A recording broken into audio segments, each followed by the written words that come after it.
Every Padawan across the galaxy learns the same 5 lines. There's no emotion, there's peace. But these words weren't handed down by the Force itself. They were penned by a scholar who despised the blade.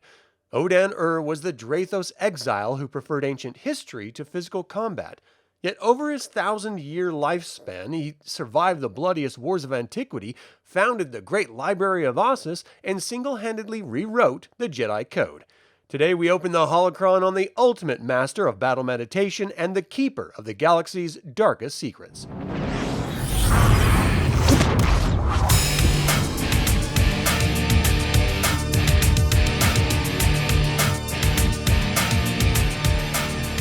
Greetings, my fellow scruffy looking Nerf Herders, and welcome back to the Infernal Brotherhood.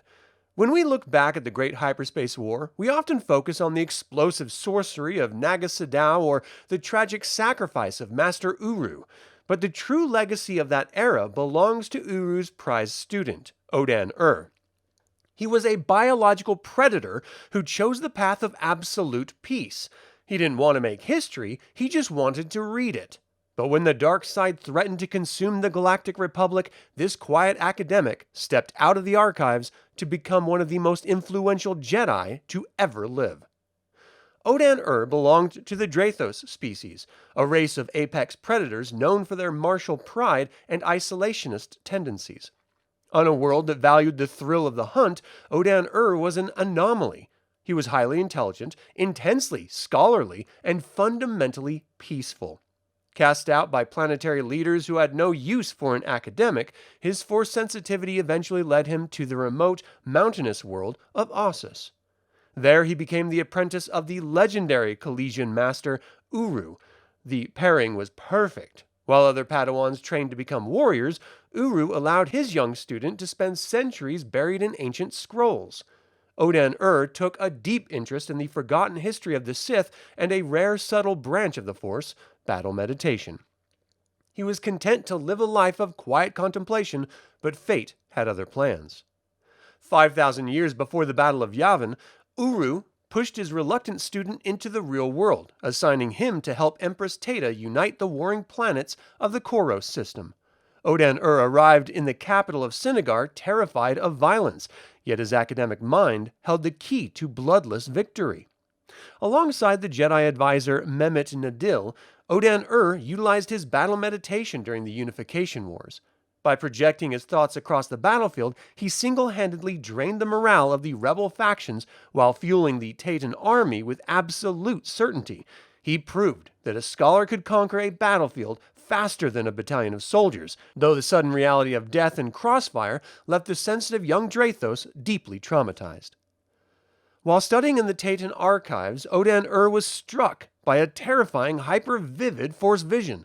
Across the stars, on the mausoleum world of Korriban, he witnessed the funeral of Dark Lord Marka Ragnos and the furious duel between Naga Sadow and Ludo Kresh. He realized that the exiled Dark Jedi of old were real, unified, and hunting for the Republic. Odan-Urr, Mehmet Nadil, and Empress Teta traveled to Coruscant to sound the alarm, but the Galactic Senate, wrapped up in political bureaucracy, openly mocked the warnings of an inexperienced alien knight. Dejected, Odan-Urr returned to Koros to prepare for the inevitable. When the explorer Jory Daragon crashed into Taytan space with a Sith tracking device attached to her hull, the nightmare became reality. Naga Sadow's armada descended upon the Republic. During the catastrophic Battle of Kirek, Sadow's savage Massassi warriors swarmed the Republic's citadel. Odan-Urr attempted to use his battle meditation, but the single-minded fury of the Sith's behemoths were completely immune to his influence. The lines broke. To save his student, Master Uru sacrificed himself, shattering his own life support tank to release a cloud of toxic cyanogen gas that choked out the Massassi legions. Odan-Urr watched his beloved mentor die in an environment rich with toxic oxygen. Followed by the Republic's costly victory, a grieving Odan-Urr explored the wreckage of a derelict Sith warship. Deep within its hull, he discovered an intact, glowing Sith holocron belonging to Naga Sadow. While such an object would corrupt almost any other Jedi, Odan-Urr's absolute devotion to the light allowed him to study it safely, using its forbidden data to track down and systematically strip the remaining Sith survivors of the Force abilities using the permanent power of Sever Force. Honoring his master's final words, Odan-Urr returned to Ossus and founded the Great Jedi Library. He spent the next several centuries serving as the keeper of the Chamber of Antiquities.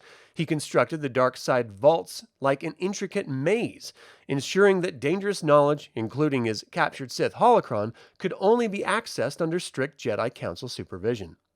During these centuries of quiet contemplation, Odan-Urr revolutionized the Jedi Order. Recognizing that many students found the ancient tenets of the Order convoluted and frustratingly vague, he streamlined and clarified the philosophy. He wrote the teachings of Master Odan-Urr, formalizing the modern version of the Jedi Code. His writings on emotional clarity, mindfulness, and the heavy moral responsibility of igniting a lightsaber became the standard curriculum for the next 4 millennia, lasting all the way until the Great Jedi Purge. By 3997 BBY, Odan-Urr was a legendary figure, venerated, ancient, and well over 1,000 years old. When a dark side cult known as the Krath overthrew the Empress Teta system using the very Sith archives Odan-Urr had translated centuries prior, the Old Master called a massive conclave at Mount Meru on the planet Deneba. The assembly turned into a massacre when the Krath unleashed a wave of corrupted droids, specifically programmed to target the wisest Jedi Masters. Though his fragile body was too weak to fight, Odan-Urr survived the onslaught thanks to a protective ring of loyal Padawans. But the Great Sith War had begun. Shortly after, the newly christened Dark Lord of the Sith, Exar infiltrated the Great Library on Ossus. Kun sought the prize Odan-Urr had guarded for 1,000 years, Naga Sadow's Dark Holocron. The ancient Draethos stood his ground, refusing to yield the artifact to the young intruder, but Odan-Urr was a scholar, not a duelist. Rather than drawing a blade, Exar lashed out with a wave of pure, concentrated dark side telekinesis. The fragile, millennia-old master was crushed by the sheer impact, becoming one with the Force right there in his beloved library.